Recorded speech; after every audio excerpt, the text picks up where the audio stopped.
welcome you today. I have to say, it makes my heart glad to see these many faces coming out for a conversation about taxes. When I was a graduate student, I'd been working in a budget office, and there was a class offered that for graduate students on budget and tax policy.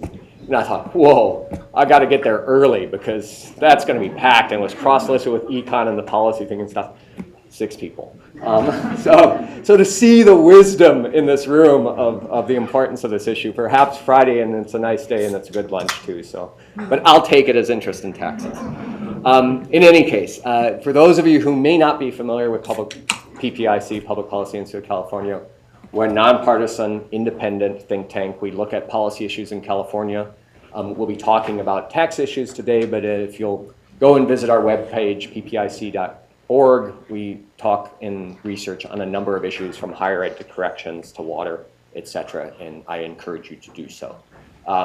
We also host events like this as a way in which we can try to get some of our research findings out there and hopefully spark a conversation. We've invited some interesting people, but I would like to note that these don't happen just magically. They happen with support. We are very pleased to thank the James Irvine Briefing Series that supports this and quite literally pays for your lunch, and the Donald Bren Foundation, which has supported our research in this area, and in particular our Bren Fellow in the form of Jon Sonstelie, who you'll be hearing from shortly. Couple of logistical housekeeping issues. If you've noticed on your chair, there was a packet left for you. That includes the paper that John's going to talk about today. There's also an agenda for today, and what's really nice is you flip that agenda over and it's got the bios for our speakers, and that saves me having to stand and read to you, and I don't ever find that satisfying, so I'm going to give you all credit for reading those yourselves when we get to the introduction of our speakers. The other piece in there is the real key piece. It's that buff-covered, colored survey that we ask folks.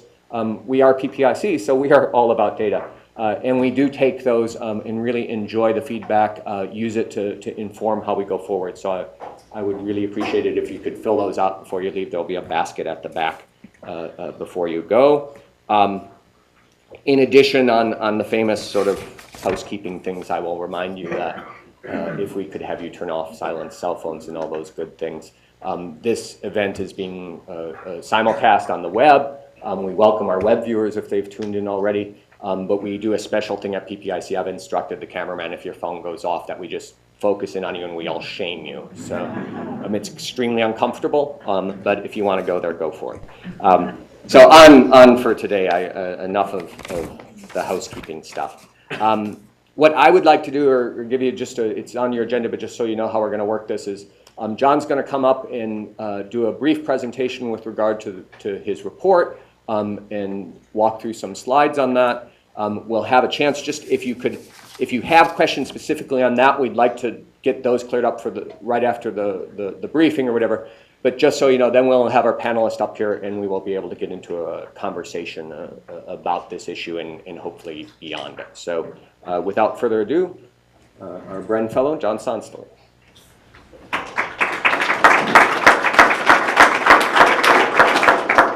Thank you, and thank you all for coming. My topic today is uniquely Californian. To the best of my knowledge, we are the only state with a parcel tax. Now, we Californians take pride in being unique, but I have never heard any of us brag about the parcel tax. Now, it is a tax, and that's certainly part of the explanation. But I think also the parcel tax has kind of snuck up on us. It was not the recommendation of a blue ribbon panel or the culmination of some popular initiative. In fact, it was actually a reaction to a popular initiative, Proposition 13 in 1978. The proposition limited property tax rates, but it also allowed local governments to impose special taxes with a vote, with a 2/3 vote of their voters. Through a series of legislation, court opinions, and popular initiatives, this provision has led to the parcel tax. Today, parcel tax and special taxes are virtually synonymous.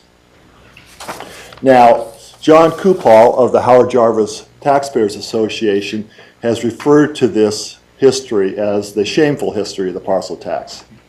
And certainly, Howard Jarvis and Paul Gann did not intend to limit property taxes only to pave the way for another form of taxing property. So the history of the parcel tax is a good story, but it's not my subject for today. Instead, what I want to do is to take a step back from that history, to take the parcel tax as we know it today, and ask this question: is it a good tax? So before going any further, let me take just a minute to define what I mean by a parcel tax.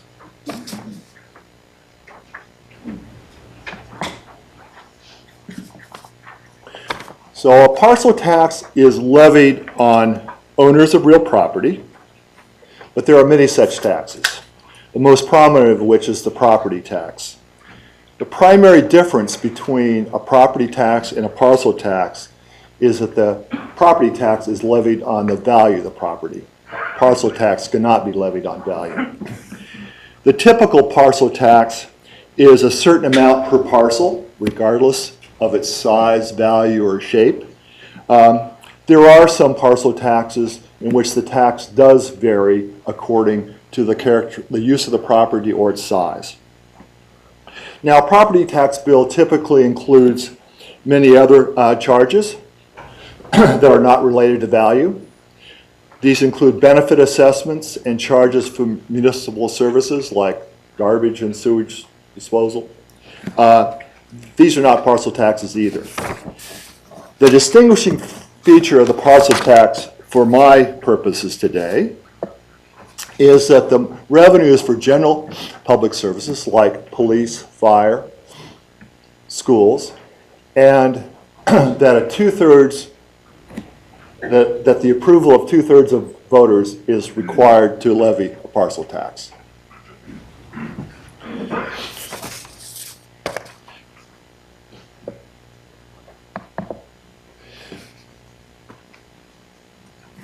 So from 2003 to 2012, there were 691 parcel tax proposals voted on in California.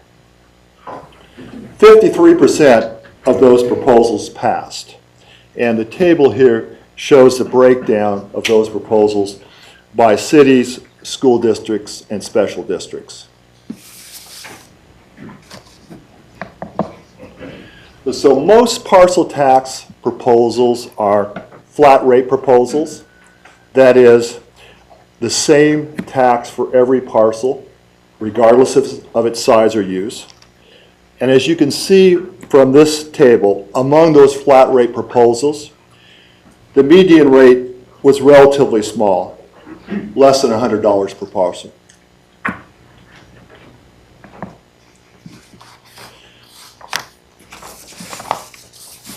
There are a number of proposals, however, with different tax rates for different classes of property. For example, the parcel tax approved in 2004 for Huntington Park in Los Angeles County had 17 different tax rates. Among those was $20 per parcel for unimproved lots, $79 per parcel for single-family homes, and $629 for hotels and supermarkets. Okay, so now let me turn to the main question. Is the parcel tax a good tax? First, let me say that I am not convinced, or it is not obvious to me, that California state and local governments need more tax revenue overall.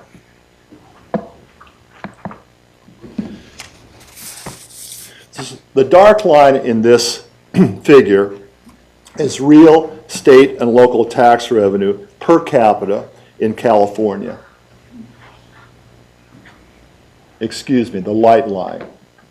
The light line is real state and local property tax per capita in California from the 1960s on through 2011. The dark line is that same data series, state and local tax revenue per capita in real terms, in all other states. And as you can see, state and local revenue in California per capita is higher than in other states from the 1960s on forward. Proposition 13 had an obvious effect. The difference between those two lines was bigger before 1978 than it is now. But we are still a relatively high tax state.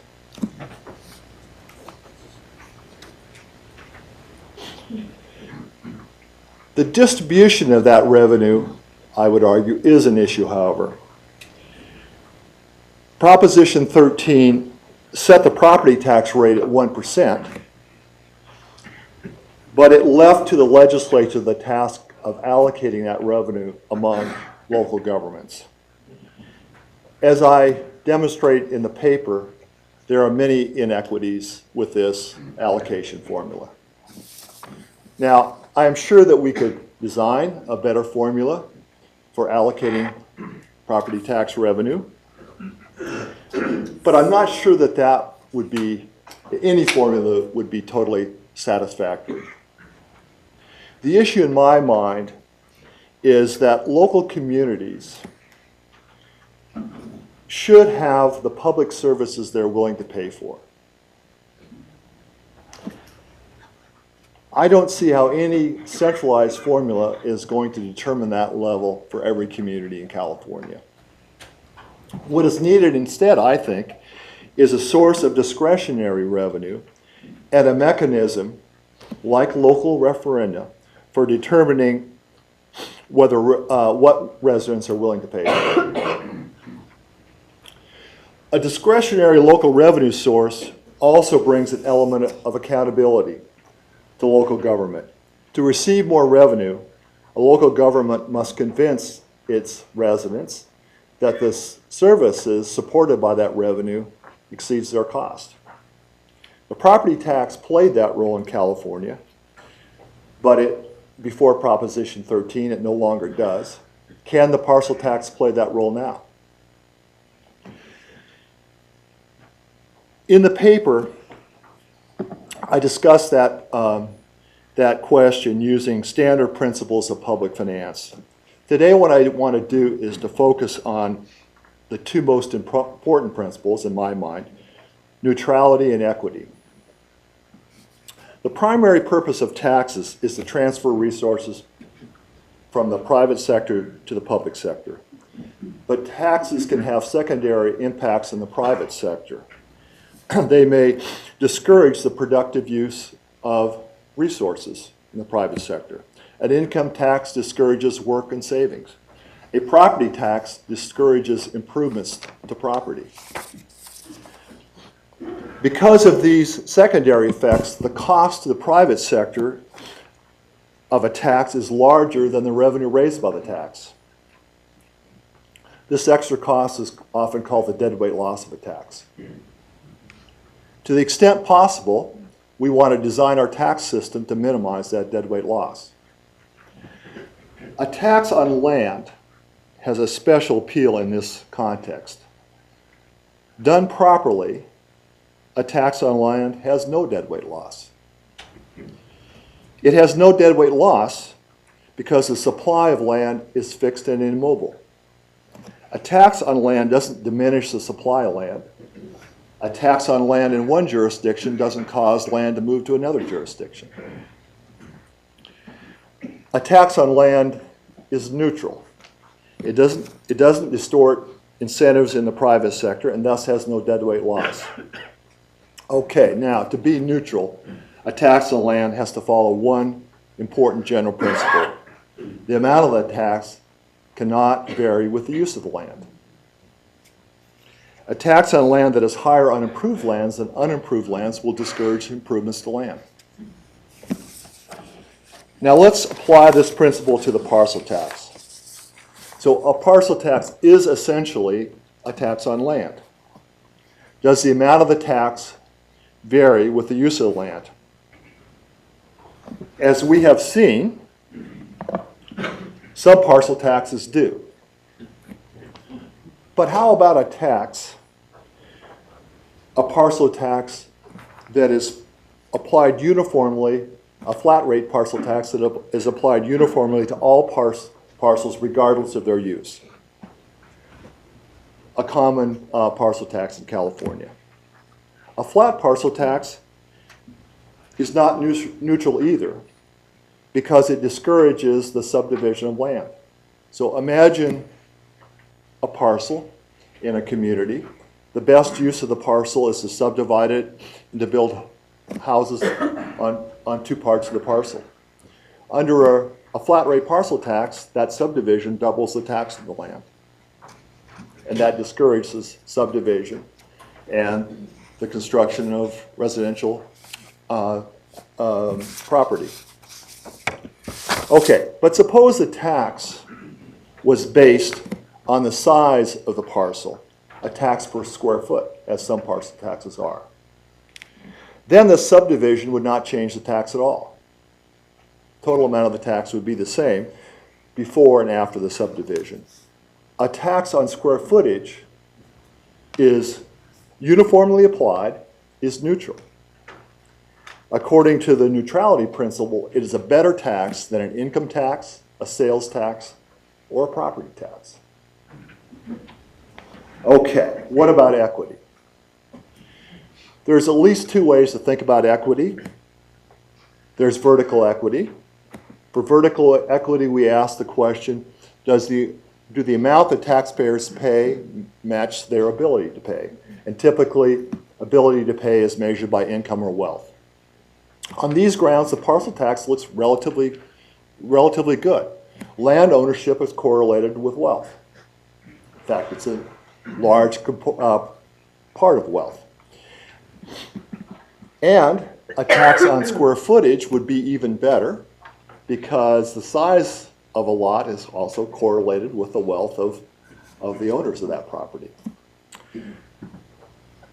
So while the issue of vertical equity is important, to me it's not the most important way to think about equity in this context. The parcel tax finances improvements in public services over a foundation provided by other services. For that situation, the benefit principle is a better measure of equity. Do the beneficiaries of an improvement in public services pay for the cost of those services?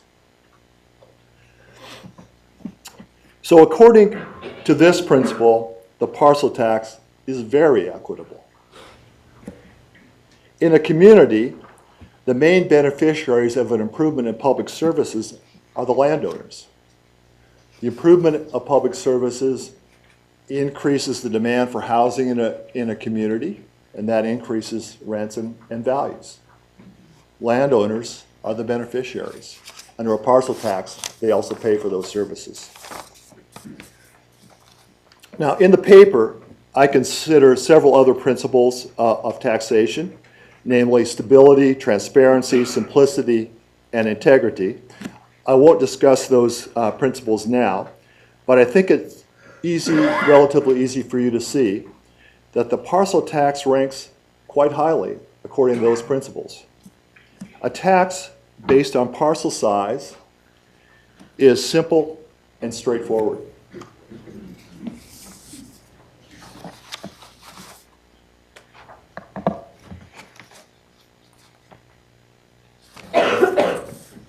So now, a tax based on parcel size, in my estimation, has one chief disadvantage. A tax on lot size can make it uneconomical to own large parcels with little value. The obvious remedy is to base the tax on the value of the parcel. But a tax based on value is prohibited by Proposition 13. A reasonable compromise, I think, is to create two classes of property, unimproved and improved, with a lower tax rate on unimproved property. That tax would not be neutral, but I don't think the departures from neutrality are that serious. So, the parcel tax is not a perfect tax, but what tax is? The question in my mind is whether the parcel tax is better than the relevant alternatives. And that's why we have this distinguished panel here to address that question. Thank you very much.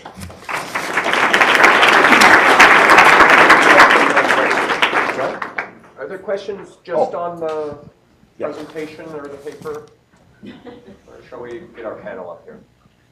Yes. So you discussed kind of the relationship to the beneficiaries.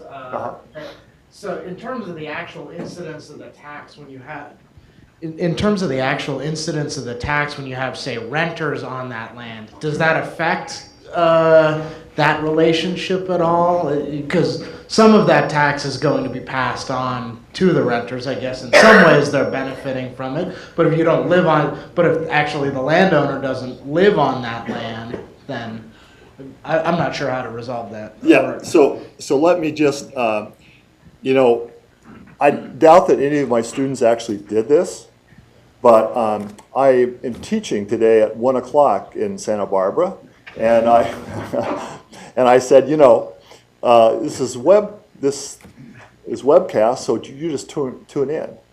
And right now they're thinking, oh, he is talking about the incidence of a tax on land.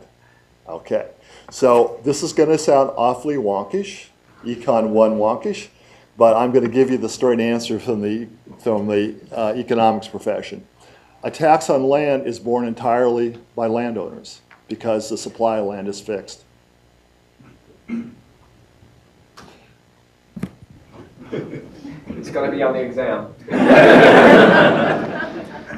You seem to have stated a second ago, unless I misunderstood, that the value of the property, the improvement that are made to the properties, such as roads, sewage, whatever is there that would allow them to grow, is really the basis of government putting money into that area. So would that not mean then that areas that are highly populated and wealthy would end up with the greatest amount of taxation on the land because the government is supporting those more than smaller areas or rural areas? Yeah, so yes, I think so. Let me just say that from my point of view, I think I said this earlier, I think at the local context, communities should have the public services their residents are willing to pay for. Now, the issue you're talking about really comes back to the distribution of the ability to pay among all of us, a really important issue, an issue which I don't think is really one that can be adequately addressed at the local level. I think that's for a higher level of government, the state, maybe, but the federal government for sure. So why don't we move from the Econ 1 portion of the show to our panel. We're going to broaden this discussion. So if I can have the panel come up, and John, you grab a seat. Okay. He isn't going to go anywhere. The other thing is I will say, thank you, John, is that John clearly isn't jumping on a plane and heading back to Santa Barbara right after this. So if you do have questions, I bet you can buttonhole them afterwards and get them answered. What I would like to do I said I wasn't going to read their bios, but I did want to sort of identify our panelists sort of from my left to the right.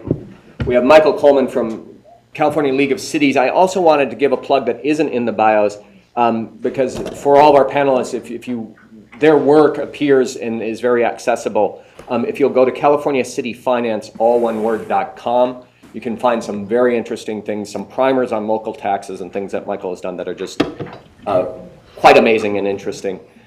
We have Marianne O'Malley from the Legislative Analyst Office, a Senior Managing Analyst for the State and Local Finance section. They're obviously lao.ca.gov, probably embedded in most of your brains. We're also lucky to have Robert Gutierrez from the California Tax Foundation, caltax.org, Robert was a spearhead behind an effort last fall, I believe, taking a look at parcel taxes and cataloging them, a huge lift. And if you have a chance, I think well worth checking out if you're interested in this topic, and one of the obvious reasons why he's joined us here. And then Jon, both from PPIC and UC Santa Barbara. So I wanted I want to get to this notion of the betterness or worseness of the parcel tax, but I want to back up to almost where you left off, Jon, which is this notion that a lot of this is predicated on the idea that local jurisdictions, local governments, special districts either need or want more resources, and hence would look for vehicles like the parcel tax to raise those. And so I'm going to put that question to you, Michael, as a place to jump off of. This, if that assumption doesn't hold, well, maybe the rest of it just doesn't matter. Well, it's a good question, and I think I would answer it by saying our current tax levels are not enough if we're going to continue at the way we run this railroad. Railroads are good, but this is no way to run one.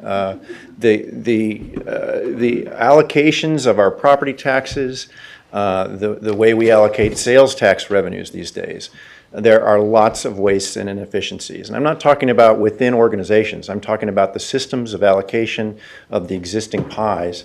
And we have a lot of inflexibility to be able to deal with that. And a lot of intransigence about the way things are that make it very difficult to move from that. And you couple that with the very serious issue we have with the rising and unsustainable costs of pensions and post-employment benefits at the local level, that is very serious, and creating what the Manhattan Institute, in a very good paper this week, is called the California crowd out.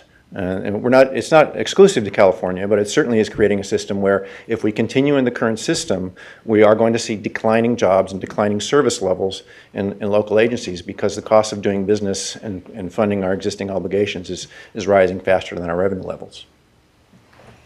I'll just move my way down there. Sure, let me add a little to that. The slide showed us that on an aggregate basis, state and local revenues in California are actually higher than the rest of the nation. And so, but because of this distribution issue, Jon asserts that some local governments might be getting more money than their residents might want, and others might be getting less money than their residents might want. And that makes a lot of sense, particularly if you look at the way we allocate the property tax. And let me just talk about that for a little bit. We allocate the property tax today based on how taxes were distributed during the 3 years prior to Proposition 13. So that's before a lot of you were born. Nixon was in power at the time. Hippies wore bell-bottoms at that time, okay?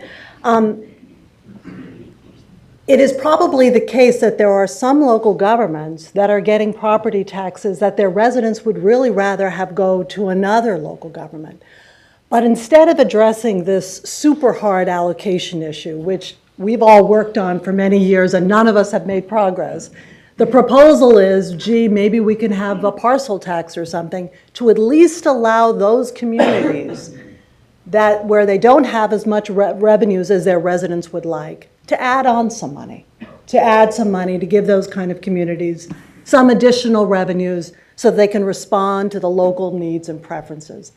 And if you argue, as I do, that local governments make sense, that they're created here for a reason, to respond to local community desires, then it's not a bad argument to give them some kind of authority or have them maintain some authority for the parcel tax. But fundamentally, the issue ultimately needs to turn back to, are we allocating the property tax and our other revenue sources in the way that makes the most sense? I think one of the other pieces of this conversation that we need to look at is realignment, of course. And we've been moving government a lot closer to the people, and local governments have had to pick up a lot more programs than they have in the past. But in doing that, we've also given local governments $6.3 billion in one-time funds, the ongoing vehicle license fees of about $400 million, and about 1% of the sales tax. And all of this has occurred at a time when the property tax has dropped substantially because of the housing market crisis. But we're starting to see the property tax increase again, and decline in value assessments are starting to go back up to their pre-recession levels. And also, I think local governments have a lot more revenues currently than they did back when Proposition 13 was passed.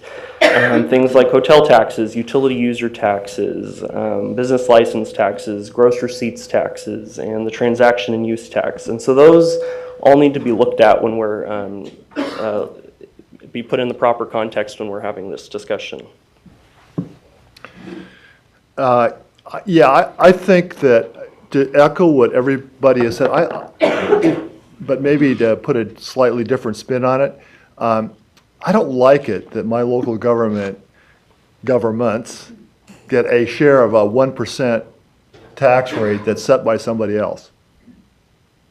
I think that we ought to, the voters in those jurisdictions ought to have some say about what the property tax rate is. So I don't like our current system for that very reason, that 1% in one community is a lot of money, 1% in another community is not any at all, and the way it's distributed is crazy. And so yeah, what's the response?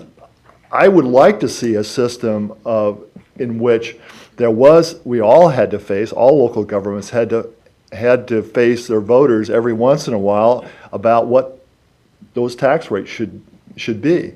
The parcel tax is to me, right now, the only viable way to get there. I would love to see the property tax rates reduced for everybody, and we'd actually, and then we would have to go back and get voter approval for whatever tax rates we set. I know for a fact that my city has way too much property tax revenue. If I could add on to something, I once got a call from residents in a small city in the East Bay. And their argument was this, that their special district, their fire district, was getting a ton of money. And in fact, they were concerned about the amount of money because the raises were going really high. On the other hand, their city had lousy roads. And they said, there must be some way that we could shift some of the property taxes from our special district to our city. How do we do that? And I went, well, you'll eventually have to contact your legislature because you're going to need 2/3 vote of both the Assembly and the Senate statewide to be able to move those property taxes from one entity to another, even though you at the community level are saying that's the highest and best use of your property taxes. So I want to come back to that kind of macro trade-off question, but I'm going to start from the more micro with the parcel tax and just sort of starting to unpack this as in picking up where John left off in some ways. Rob, you had an op-ed last fall as well in the Bee that surprised me, right? Because Caltax is going to put out an op-ed on parcel taxes, and I thought it was going to be 2 words, they're bad, and and then that would be it, and there'd be those other things that the Bee puts up of top 10 things to do God knows what, and instead it was actually an interesting critique with some suggestions as to how the parcel tax could be improved. And why don't we start with you in terms of an imperfect tax, is where John left off. Could it be made more perfect or less imperfect, maybe? That's a great question. There are plenty of deficiencies within the parcel tax structure. I think that the parcel tax doesn't really have much of a structure. Unlike the business license tax, the hotel tax, the utility tax, the utility users tax, those are all set up with a framework in the revenue and taxation codes. Transactions and use tax, they have a rate, they have a sort of guidelines for local governments to follow. Instead, we've developed a fragmented approach where schools, cities, and counties are looking to the government code, water districts are looking to the water code, there's harbors and navigation code, health and safety, streets and highways, military and veterans, public resources, and public utilities code. So there's no uniform framework for how local governments impose this tax. And putting the parcel tax outside of the Rev and Tax Code is contradictory to why we even have a code. You want a code to go to as a resource to look something up. But as John said, generally the parcel tax is pretty simple. It's a flat rate, square footage, and generally it isn't something that raises a whole lot of eyebrows. But the problem is that there's far too many extreme examples and anecdotes that can make a taxpayer's blood pressure rise, so to speak.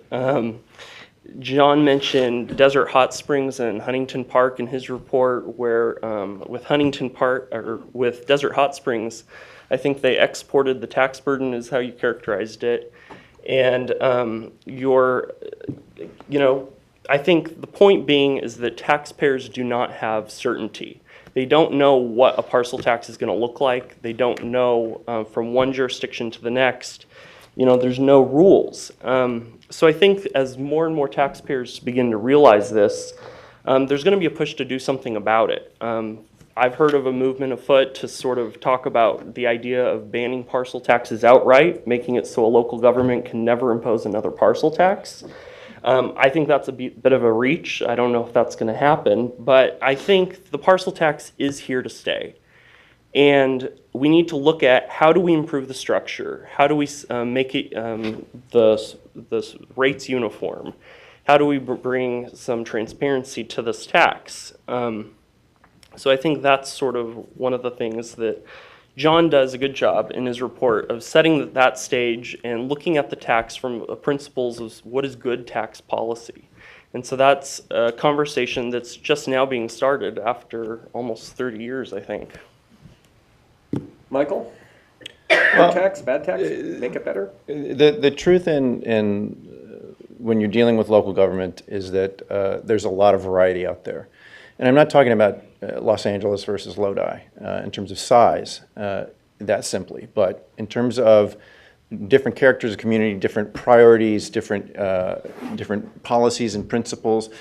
Cities incorporate because they want local control over the delivery of services, over land use planning, and they have different ideas about how that should occur. And there are different characters, of course, in their local economy, and those are reflected in their finances. You'll see some cities that are very much dependent on hotel taxes, others not. And of course, then we have these various ancient allocations of property taxes on top of that may have had some logic 35, 40 years ago, but today, maybe not so much. But we don't have the ability, the flexibility to deal with that. The issue then, for me, as I see it, is that this variety needs to be accommodated by allowing lots of choice, lots of flexibility in the local tax level, so that municipalities, counties, special districts can structure their finances to compensate where one area is deficient in another because of the way they were born, the nature of what they start off with. So I favor more flexibility, not more stringence, not more limitations from the state level. Parcel tax can be a very good tax, can be a very useful tax to play that role. And one of the virtues of it is, and more so with cities, because cities have the same flexibility that charter cities do under the code, they can structure that in a variety of different ways to apply the very complicated approach that Huntington Park did, or something much more simpler and much more perhaps transparent in another community where that's the desire there. They can approach something more from the standpoint of vertical equity and concern about ability to pay in one community, whereas another community may be more concerned about across the board, a more simplified kind of approach. So that flexibility is really critical to addressing this problem. Taxpayer protection, local flexibility, they're both real important goals. I think just something else to put on the table is many of these other local taxes, the utility users tax, the business license tax, the hotel tax, can be imposed as a general tax. And what that means is it can be imposed by a majority vote, whereas the parcel tax is always a special tax and always has to be approved by a 2/3 vote.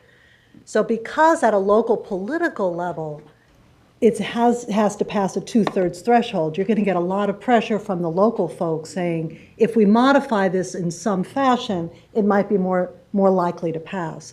My hunch is Huntington Beach didn't start off with saying, hey, let's design a complicated parcel tax system. They probably started out with something very simple, but after enough polling and enough research, they figured out that the best way to get this to pass would be a 17 different rates. I think just to add on to that a little bit, one of the reasons why we do have examples like Huntington Park is that those cities or local governments had those taxes prior to Proposition 218.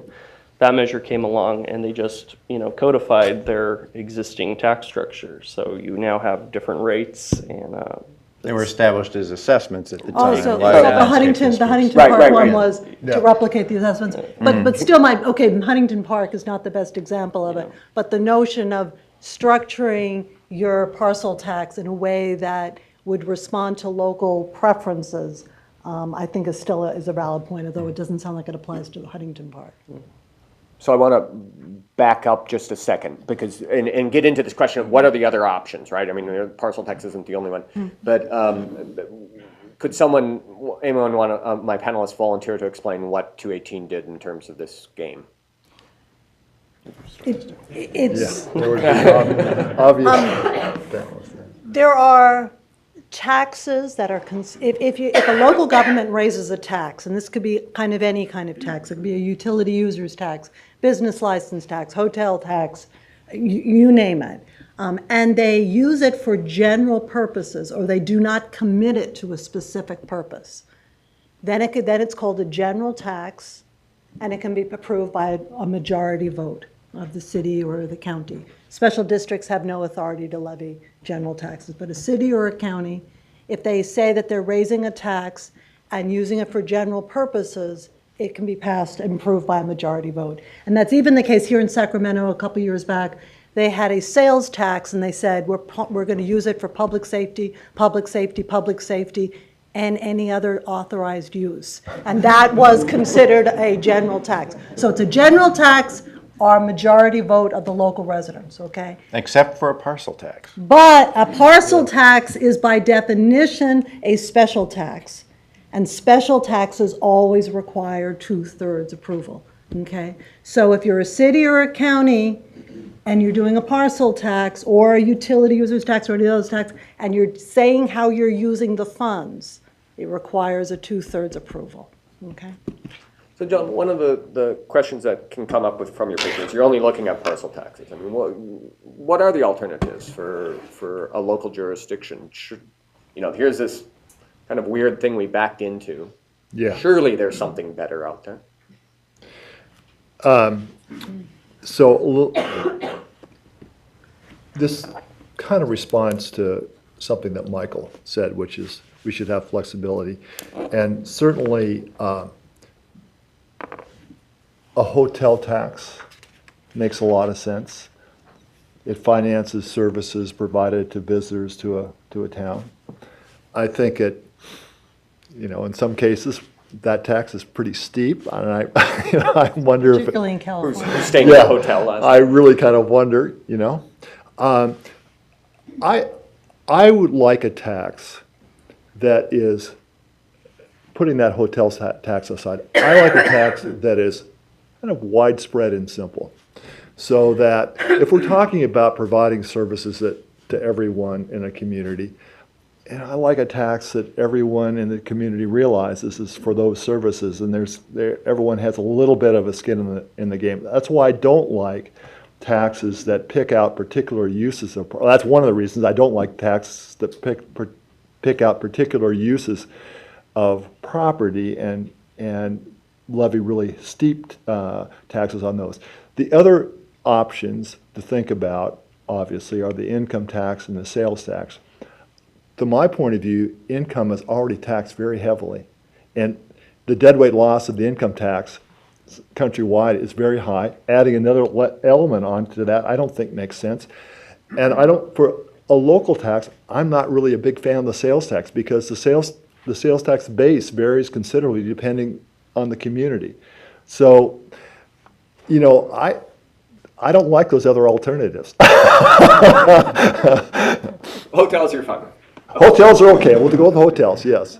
Michael, other alternatives? Well, there's room for reform in just about every alternative we have. But the local governments, particularly cities, have a fairly wide palette of existing opportunities, and John's named many of them. The problem is we're really getting to the level with almost all of these where the rates are getting up to be pretty much that's the cap as far as you can go. Almost every city has a hotel tax. and they range from 4% to 15% Yeah. down in, well, gee, Anaheim, I'm not sure why. And you've got more and more of these add-on transactions and use tax, sales taxes, so you've got a number of cities now reaching the 10% level of the sales tax composite in their local jurisdiction. And yet that's a very precariously structured tax. The sales tax in California really is crying out for reform because we don't tax services. And the whole structure of the tax, not just because of the internet, but that's a part of it, and the online service transactions, has been declining in terms of a percentage of personal income and per capita inflation adjusted for decades. And more on top of that, we have local agencies, whom I work for, gaming the system by concentrating these revenues, figuring out how to cite, because of the way we allocate the site is where we determine the sale transaction occurs, concentrating those revenues in one location and kicking back ridiculous amounts of money, approaching $1 billion a year, back to corporations as incentives. Bad news. We've got to do some things to fix the existing system. Now, in terms of another alternative that's not been on the table, there's one being talked about right now by Senator Hertzberg, and he's looking at this idea of a services tax. Rather than the idea of simply broadening the sales tax to cover various kinds of services, and it would be more simple and reasonable to do this with services that are already paying some kind of a sales tax because they have some kind of a product that they're doing. So automobile repair of various kinds. But a new kind of a transactions tax that would be on services. That would be a broad-based tax of the kind that Jon is talking about. It would have much less of the displacement kind of effect or the ability to game that the existing sales tax does. And it has lots of opportunities and choices to be made in terms of how it's allocated to kind of even out some of the situation. I think if you did something new like that, you could also look at that in tandem with lowering some other taxes that may be too high or provide some benefits like earned income tax credits and those kinds of things on the other side. So, and Hertzberg, I believe, is looking at those kinds of things. Marianne, do you want to chime in on other local alternatives, or? I think Michael's point that both of our property tax and our sales tax have got some real serious issues, and most of these other taxes are really at kind of at very high levels. Initially, when I was looking at the parcel tax, I went, okay, what are the traditional economics thinking about what's a good tax? You know, got a broad base, the revenues grow with the economy, taxes rich people more than poor people, it taxes similarly situated people similarly, doesn't distort.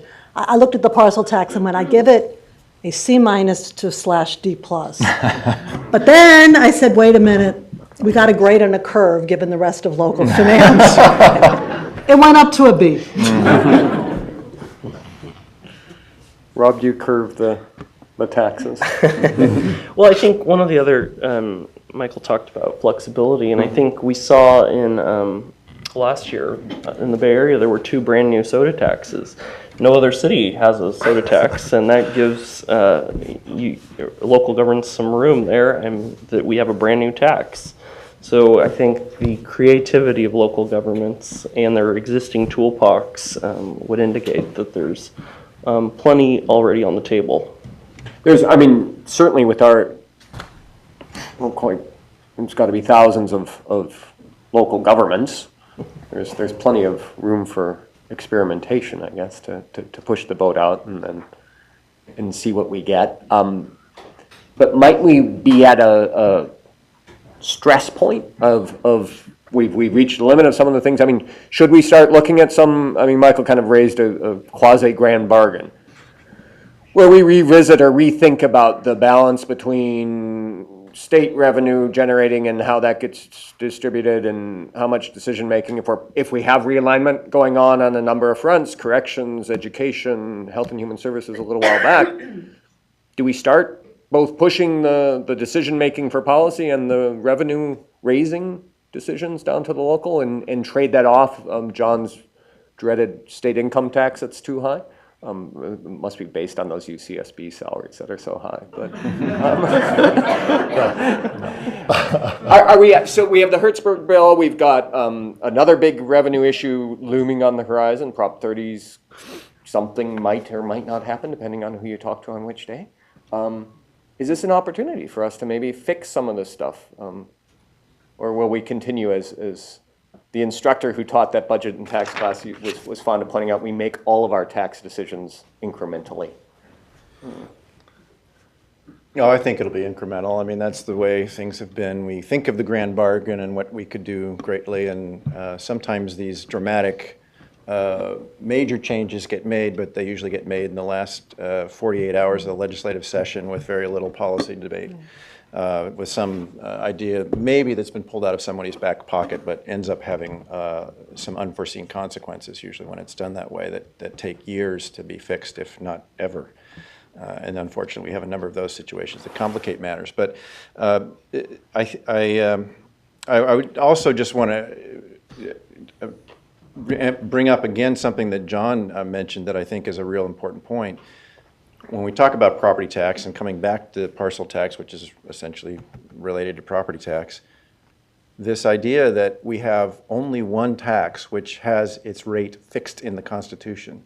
That's the property tax at 1%. Why is that we don't even allow local choice of the voters to have that option versus a parcel tax versus some other kind of a taxation at looking at an ad valorem type of an increase in their property tax, and whether they, or on the other hand, ought to lower it? We don't have that choice at the local level. John, any grand bargains? You know, I'm so inspired by the grade that Marianne gave to the parcel tax because it was about it was probably in June of last year that I came to visit you. What did I give it then? Huh? Did I give it a grade? You didn't then? give it a grade, but I could tell by the look in your face it wasn't good. So we're making progress. So, you know, partly what I guess, I think the parcel tax has kind of snuck up on us. Well, for sure it snuck up on us. And, you know, I think it's going to keep moving forward. And I think the issue that is the issue that Rob has said is, you know, we should look at this seriously. I mean, are there restrictions that we should put on parcel taxes that make sense? I like local decision making, but I also think it's the state's responsibility to restrict, you know, to determine what it is that localities can talk about. And you know, there's no guidelines for the parcel tax whatsoever. And I think we're going to see more and more of it. I think the recent local control funding formula is going to contribute to more parcel taxes in certain districts. And I think it's time for us to actually look at this tax instrument and say, you know, what actually makes sense? What kind of restrictions should we put on the use of that tax by locals? And I would add on to that. I think one of the major precursor to a more strategic look at parcel tax and should there be statewide standards is more transparency. And you all have contributed to that with your work. There is now the State Controller's Office is leading a charge in compliance with a bill that was passed last year to collect information from every taxing entity. So we will soon have a much more comprehensive understanding of these parcel taxes. There really isn't a central place you can go beyond looking at vote records on my side or the work that Rob and John have done. Yeah. And by the way, Rob's site, you really should look at that because it's a great compendium of at least many of the parcel taxes that are out there so you can get a sense of it. But when we have a better sense of what's out there, there's more transparency. We're in a much better place to start to begin to make policy decisions about it. You talked about a grand bargain, and let me go backwards a little bit. So I guess it was 250 years ago, we had the colonists saying no taxation without representation, right? And now we have local governments that have representation with very constrained taxation, right?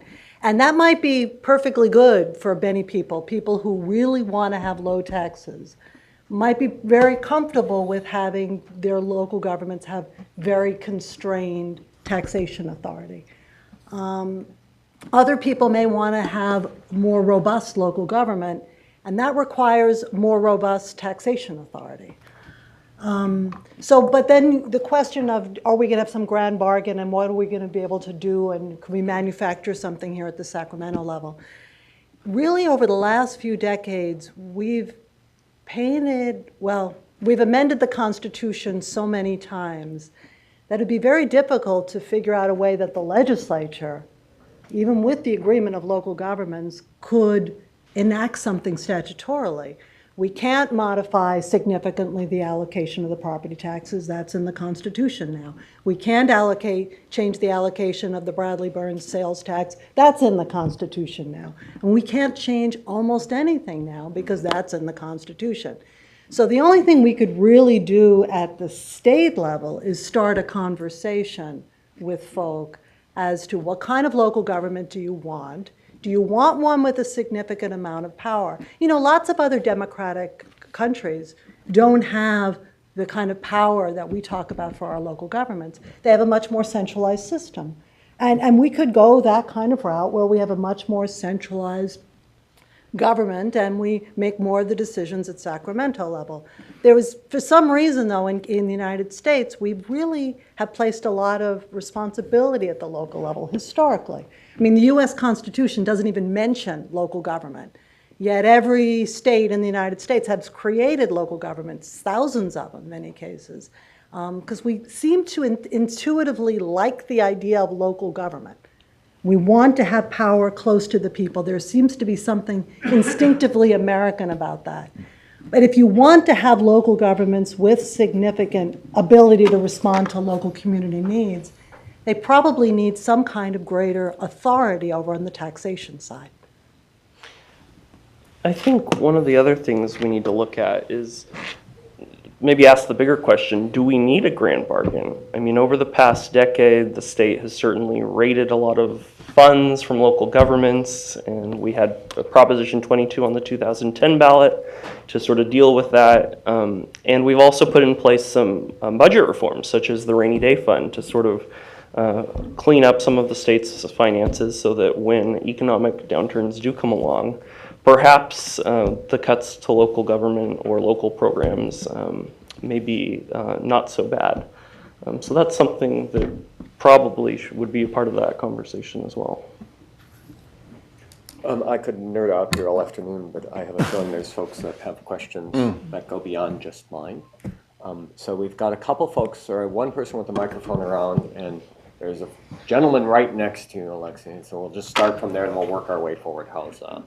Thank you. So one of the questions I had has to do with the appeal of local control. And so you've mentioned that we do want to give more authority. We believe in the idea of local control. And at the same time, we say, well, that Huntington Beach, they didn't use local control well. Or that Desert Sands, they didn't use local control well. So I'm hoping you can sort of comment on how we square those two comments. Because in my mind, if we believe in local control, we have to believe that if 69% of Huntington Beach says we like this tax, then it's a good tax for Huntington Beach. It may not be good for, Sacramento, but it would be good for them. And so I'm interested in your thoughts. I'm eager to do that. So the reason I include the Desert Hot Springs example is that it's a clear case of exporting the tax to another jurisdiction. So what they did is they increased 10 times the tax on vacant land.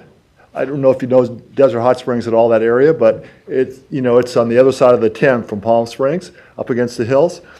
That vacant land, a lot of it was owned by a Canadian company that was thinking, I'm sure they're holding it for the development of a resort down the line, maybe, So I think it's very important to put limitations on what locals, what they can tax. I think it's very important to put limits on what locals can tax among their own residents. I mean, a locality, 50% of voters, 2/3 could decide to tax 1/3 to provide all their services. I don't think that's right either. So I think that having some kind of restriction on what locals can tax and how they can tax it makes a lot of sense from the state's point of view.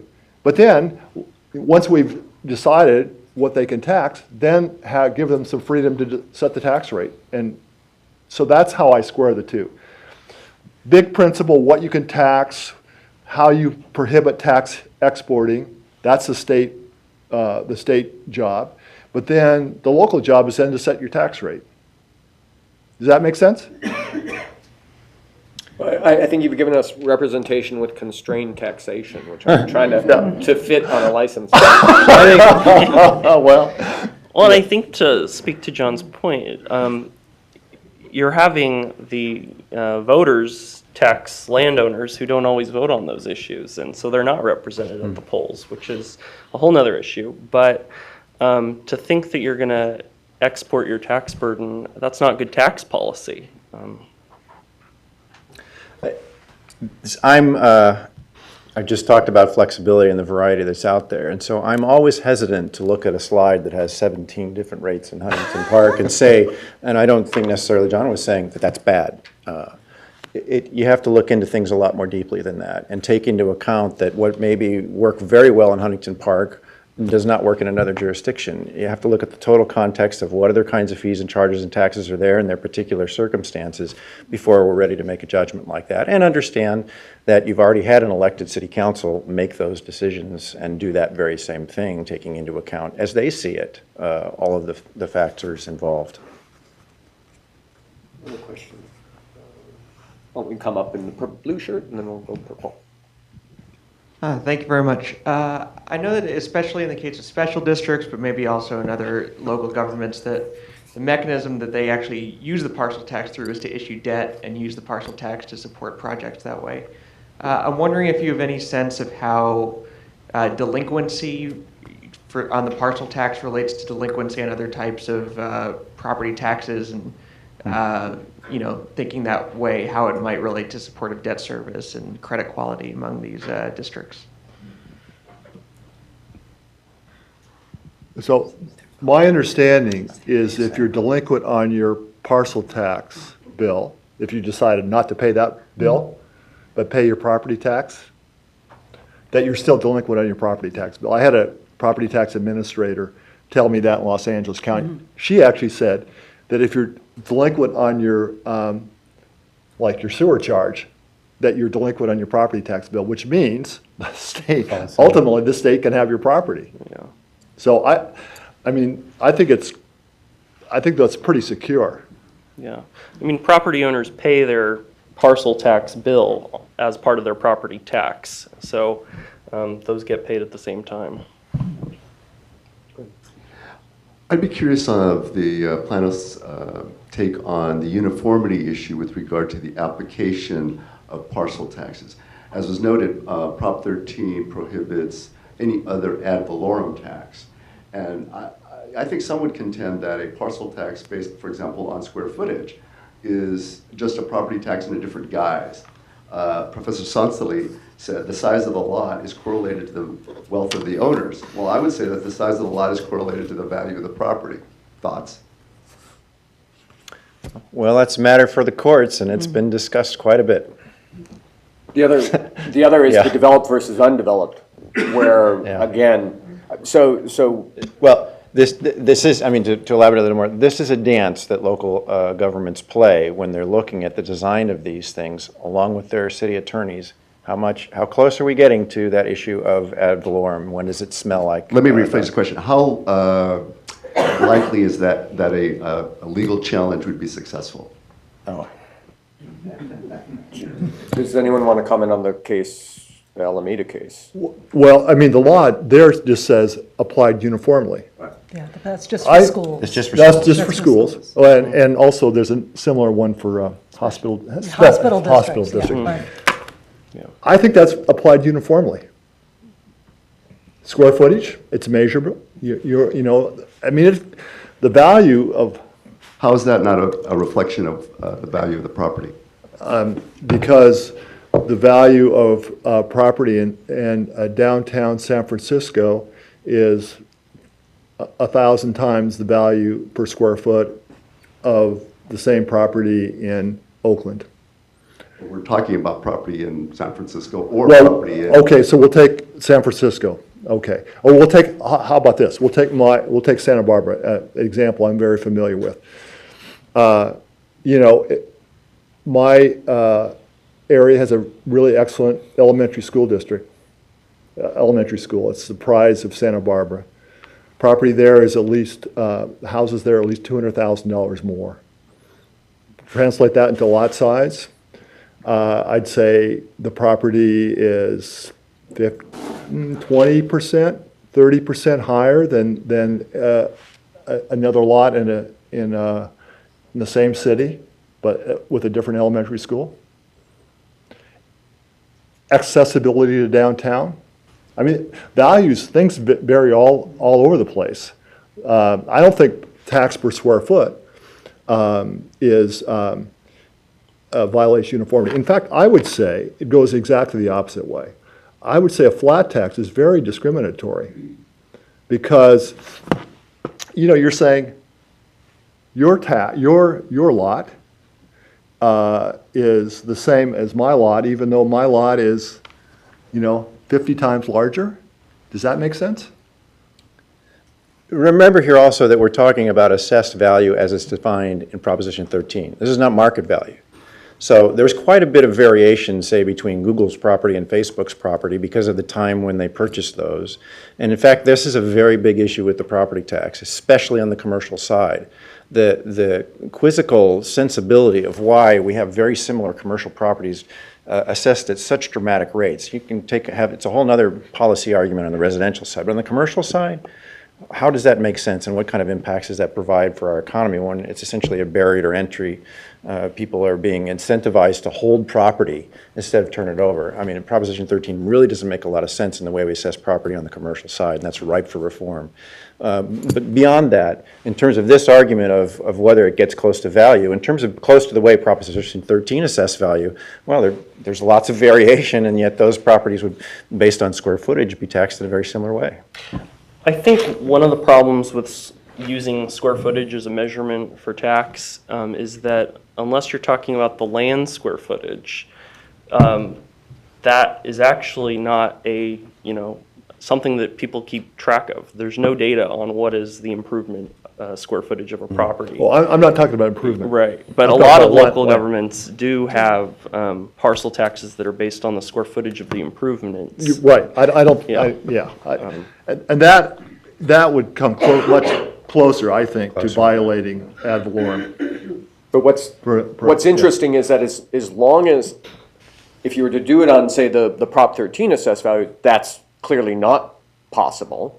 Yeah. But sort of on what side of that line you can be is definitely shades of gray. I responded very aggressively to your question. I just want to say, I think it's a great question, though. I think that is exactly the kind of issue that we need to work out with the parcel tax. Like, what is uniformity? Why is it important? Because I agree with you on the other side where you've got $1 million property next to a $50,000 property. Or a vacant lot. And they're or a vacant lot. Yeah. And they're both paying $50. I agree with you on that. So maybe the answer is somewhere in the middle. Yeah. Other questions? No one wants to dive in. We've got. Nope. Okay, we'll come back. Bear with me. Not my walking shoes. One thing I don't think we've addressed very much in terms of local government finance, and it's not the main subject of this talk, but I think it's kind of in the background there, is to what extent has local government finance shifted onto fees? Now, of course, 218 put some limitations on fees, but still, for example, all of us in Sacramento have seen our local city utility bill go up by large percentages, and I'm sure that's happened around the state in various different ways. So, would anybody like to comment on that? Yeah, I think that has been a big problem for a lot of taxpayers at the local level, and as a response to that issue, I think Proposition 26 was put together to sort of address that. And so that went in and defined what is a tax and what's a true fee. So it basically says that fees have to be reasonable, it can't exceed the cost of the service, and it sets up some guidelines for what is a license fee, a regulatory fee, and so forth. You know, Prop 26 tightened some existing definitions that were there back going to the GAN days. Well, this is a phenomenon. I wouldn't necessarily call it a bad phenomenon, but it's certainly a phenomenon of Proposition 13, where local governments looked for, well, we've got to deal with these vote requirements now. How do we still fund these services? With limited property taxes, maybe we should stop subsidizing these water rates with contributions essentially that are shouldering the costs of operations in our water fund, and make sure that this commodity is fully priced at its cost. I mean, the economist would say that's the way you should do it. And yet we still have situations in local government because of legacy property tax shares where we have enterprises, enterprise public agencies that are being subsidized with property tax shares. And it doesn't make a lot of sense. And some people won't like that I said that, but that's the way it goes.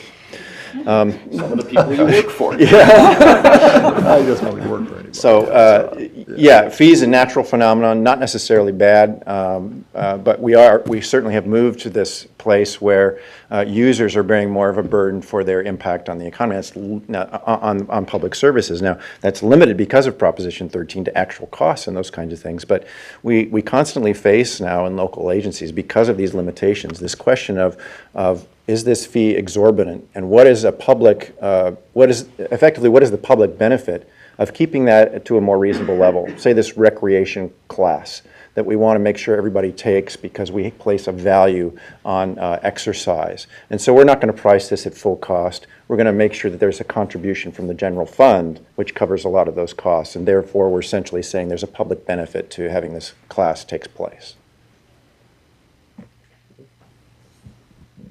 So with the push for realignment, one of the issues has been the capacity for local governments to handle their new expanded responsibilities.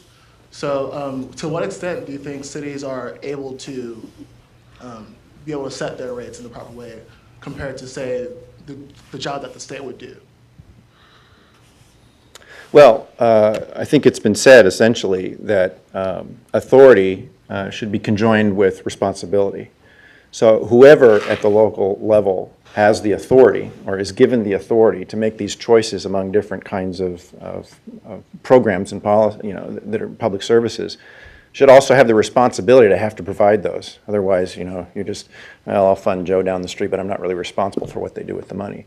That's also the problem with leaving this to the legislature. The legislature really doesn't have the responsibility to have to provide police services in Stanton. So it's hard for them, at least the entire legislature, when they have to make it as an entire legislature, 2/3 of them, to decide who should get what services there. It's just not, again, the authority and the responsibility are not conjoined in that circumstance. So it should be at the local level by whoever has the authority to provide those services, and it should be broad-based. The problem right now, it is so fragmented. We have these fossilized rates that are stuck into different compartments at the local level, and nobody locally has the authority to say that's too much or that's too little.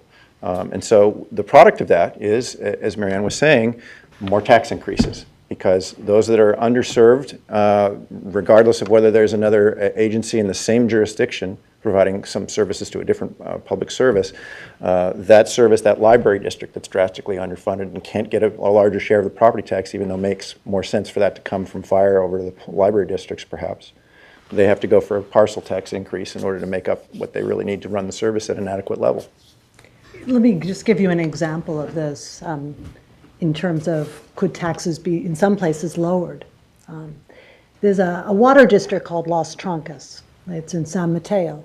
And in 2005, they sold their entire water delivery system to a private company. That was in 2005. Do you know to this day they're still getting property taxes? Right. 10 years later, 11 years later, I mean, they're still getting property taxes, and they're kind of inventing reasons for it, but they were created as a water district. They sold their entire water delivery system, and they are still getting property taxes. But because there's no local control over the property tax, there is no way for residents to say, well, maybe I'd like my 1% rate lowered a little bit, or maybe they'd rather say, no, I'd rather have some of that property taxes go to my library district or, fill in the blank district. So the only way you can respond to the local level, if you wanted more revenues, is to look at some of these other kinds of taxes. And you can't raise the property tax. The sales tax has got all kinds of issues associated with it. So you go to this exotic array of other taxes, the utility users, the hotel tax, the business license tax on gross receipts. You start looking at these other taxes, and they don't have broad bases, and they don't grow with the economy, and they've got all kinds of other issues. But at the local level, if you really want increased services, that's what you're left with, because you have no authority to make significant changes to the allocation of the Bradley Burns sales tax or the property tax. I think something else that I just was reminded of is that there's a lot of special districts that aren't historically have been in the business of collecting taxes or administering taxes. And so sometimes we have cases where the parcel tax is exported to a third-party administrator to collect the tax, manage the tax, take phone calls from residents that have questions about these things. So that's a whole nother sort of angle. I don't know if anyone wants to speak about the not having the capacity to mount the campaign and That'd be my whole industry there too. There is. What are you asking? Well, I mean, there's a whole industry around sort of consultants who will come and give you sort of parcel tax in a box for a fee. Right, and, for fee. And I'm not in that business, but they come to conferences quite a bit. And actually, they're very wise. And, I can't fault them for making a business out of it because the service they provide, in part, is to help that local agency do some polling, do some focus groups, which is really democratic, actually, when you think about it. You're paying for it. But it's trying to figure out what that community wants and would vote for. And it might come up in that focus group if it's done objectively and saying, it's not going to pass. It's too risky, it's too close, and so you got to look at some different alternatives.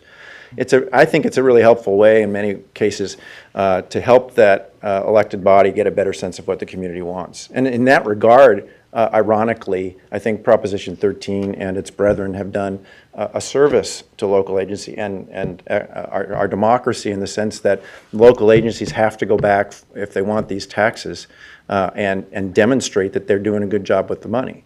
And if you look at the tax records of these local measures, and you'll find a catalog of those on my site, the ones that fail invariably are cases where taxes were slapped up on the wall, and there's a threat that goes with it. If you don't approve this tax, we're going to have to cut this and this and this, and it's usually the Washington Monument.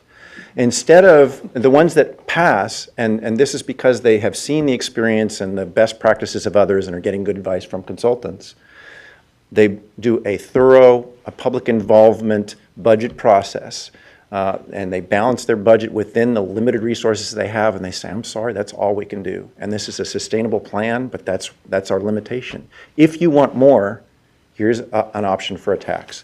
And that kind of decision that's much more, we are being responsible within our resources, and now you have a choice, that kind of thing will succeed. And it's one of the reasons that the state of California has a difficult time passing taxes, because that's a very difficult approach for the state to take. Another question here? Yeah, referring to Marianne's example, would it be possible for that water district and that library district to merge? You could have the water district dissolve, and then the property taxes would go to the county. I don't believe they could merge. I guess I would have to have a conversation with the LAFCO there. Yeah, it would have to go through the LAFCO, But one of the issues. Go ahead, I know what you're One going of to say. the issues is they probably don't serve the same coterminous, same group of people. All right, so there'd be a question as to why are you moving property taxes or allowing property taxes to be used to serve the other. So it might be, there may be issues as to which kind of entity would be getting the property taxes.